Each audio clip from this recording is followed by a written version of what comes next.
to head back over to the city of Belvidere, Illinois. President Biden, as you can see, has taken to the podium speaking to local auto workers following their new deals with the big three automakers. Let's listen to what he has to say.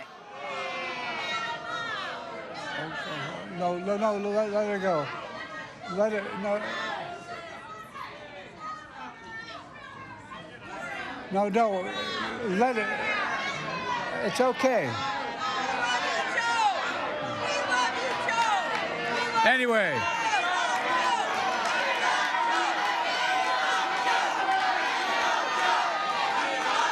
Look. I guess what I'm trying to say to you is, I grew up in neighborhoods where I know what it likes when the plant closes down. The large General Motors plant, as I said, largest Chrysler plant, when they shut down, people lost their sense of pride. Neighborhoods were in real trouble. People wondered whether they're going to stick around, what was going to happen to their families. It's a big, big deal. So this opening of Belvidere again is a gigantic deal as far as I'm concerned.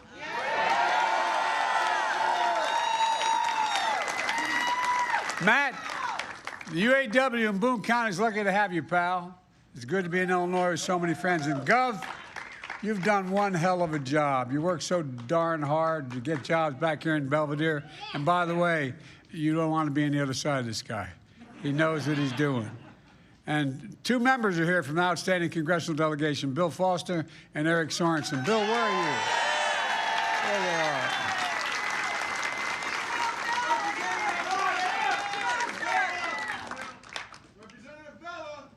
Representative Villa.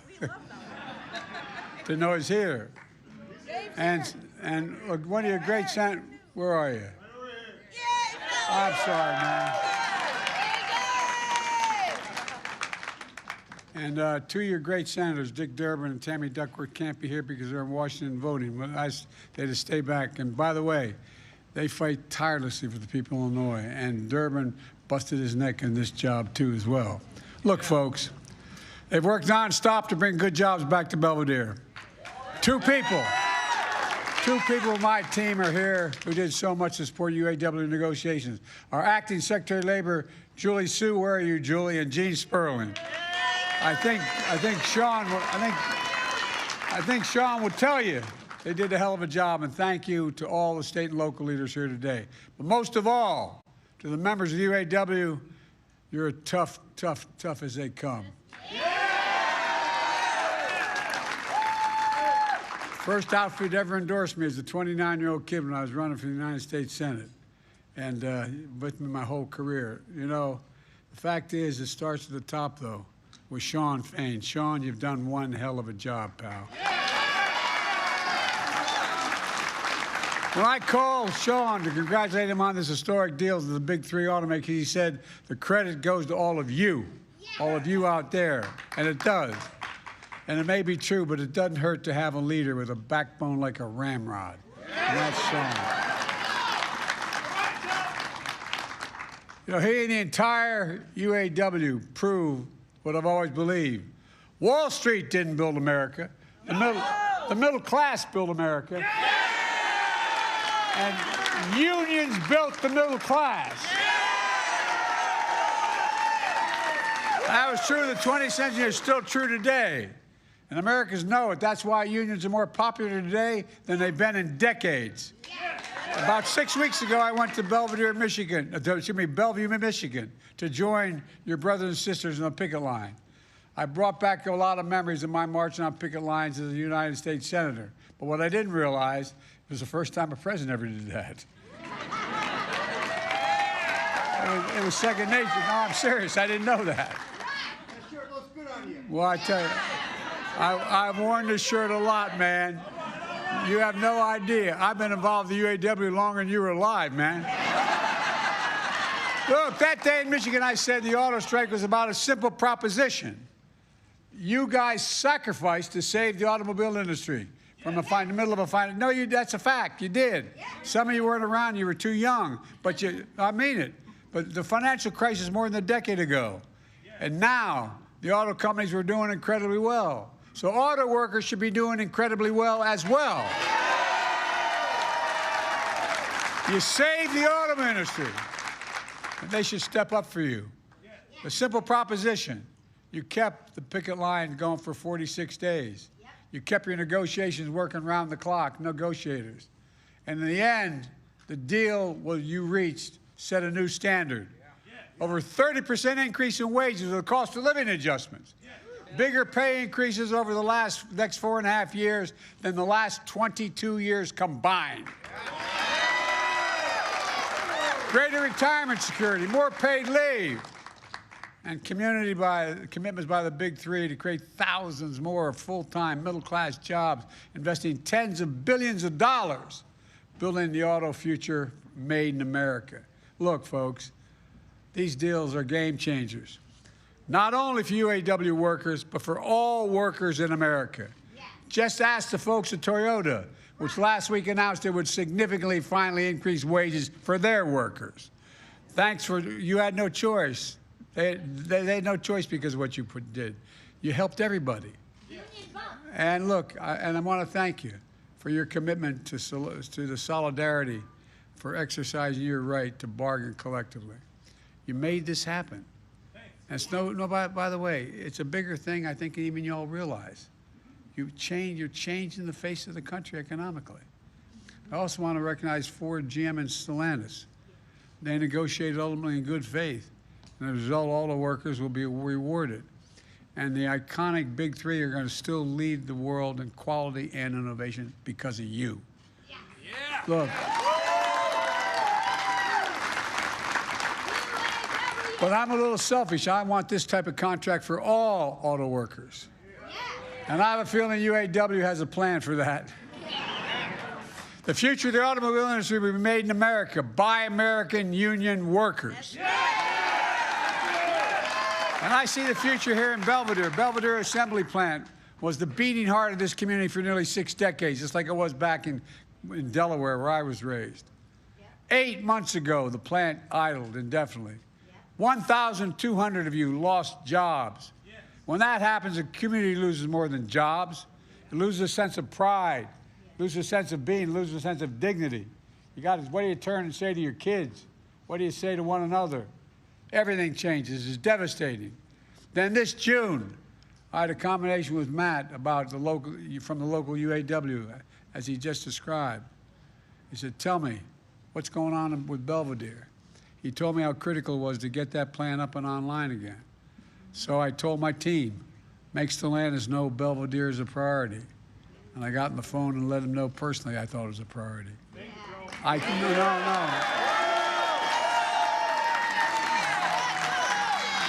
By the way, I can't take a lot of credit for that, but I watched it before. I watched it as a kid. I watched it as a senator. I watched what happened in my community. It changed everything. The state had a lot of other things going, but those folks were hurt badly. I can tell you one thing. It was my priority for you as well as a priority for all of you. That's why I personally brought it up with Mark Stewart, the head of North American Stellantis. Meanwhile, the UAW fought like hell to get these jobs back. And now you've secured nearly $5 billion in new investment to bring thousands of jobs back to Belvidere. They'll reopen that plant assembly, build mid-sized trucks, state-of-the-art battery factory, and a parts and distribution center right here in Belvidere. And folks, I'm fighting for a place like Belvidere because I came as a president determined to put an end to this trickle-down economics in this country. I mean, I'm serious. I'm deadly earnest. For too long, the wealthy and... We have been listening to President Biden there speak in Belvidere, Illinois. He is speaking to local auto workers there after the UAW recently ended that strike against the big three automakers. And Biden said, quote, Wall Street didn't build America. The middle class built America. Yeah, the president lauded auto workers for saving the auto industry, he said, and he called them the future of it. We also heard a little bit of protests coming from one pro-Palestinian protester interrupting the speech at the very top there. A boisterous crowd out there. And CBS News senior White House correspondent Weijia Jiang joins us now from the White House. The tentative contract agreements Weijia reached with the big three have yet to be approved by UAW members. So can we talk a little bit about why the president is highlighting the reopening of this factory right now? Because it's open, and because even though you're right in that that technical step hasn't been made, there are no indications that those workers are not going to approve this deal that was, in the works for so long and approved by the president of the UAW, who we also heard from today. And so even though it hasn't technically been approved for all purposes, this is the deal. And that's why President Biden is celebrating it today.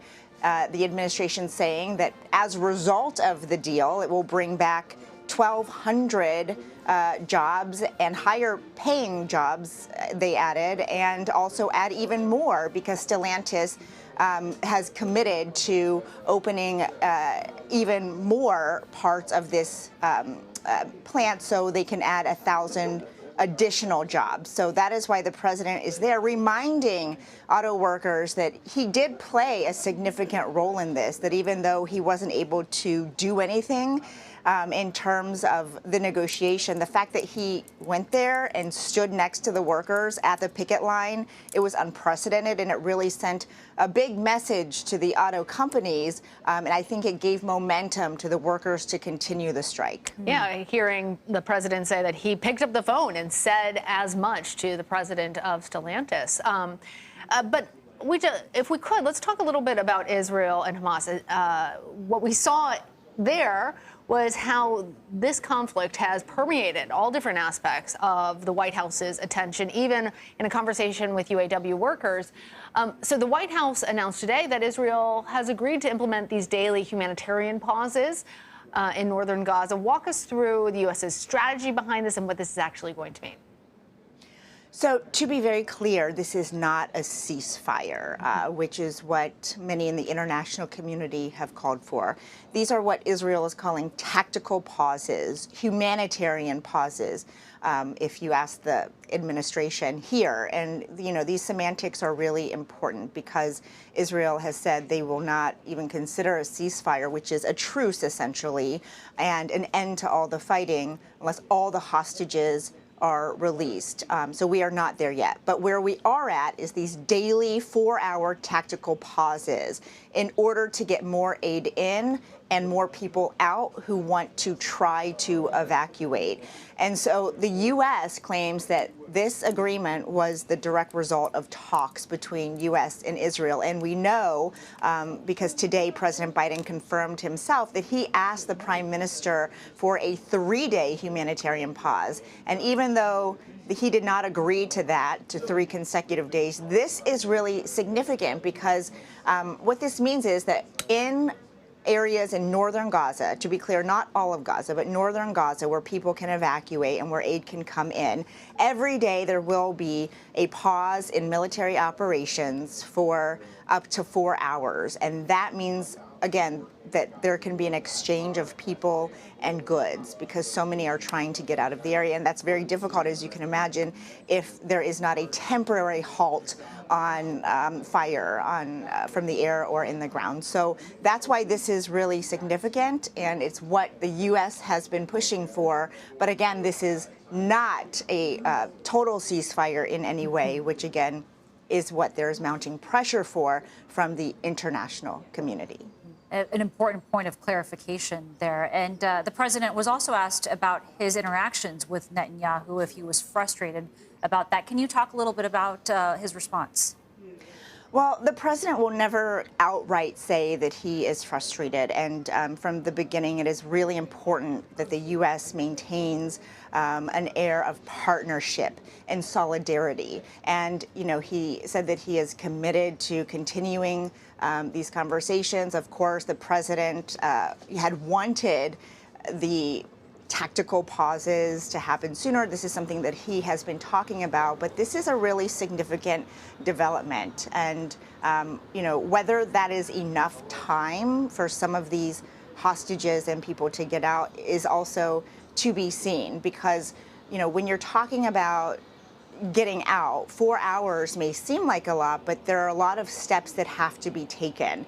And even when you're talking about aid coming in, every minute is precious. And so the president says he will continue to fight for more of these humanitarian pauses. But at the end of the day, the message has not changed, which is that they are partnering and standing alongside Israel really indefinitely. They haven't set any kind of timeline for when, they might even consider suspending aid or limiting the aid. In fact, the president, if you remember, is trying to get lawmakers to agree to an emergency aid package that includes over $14 billion in emergency funding for Israel.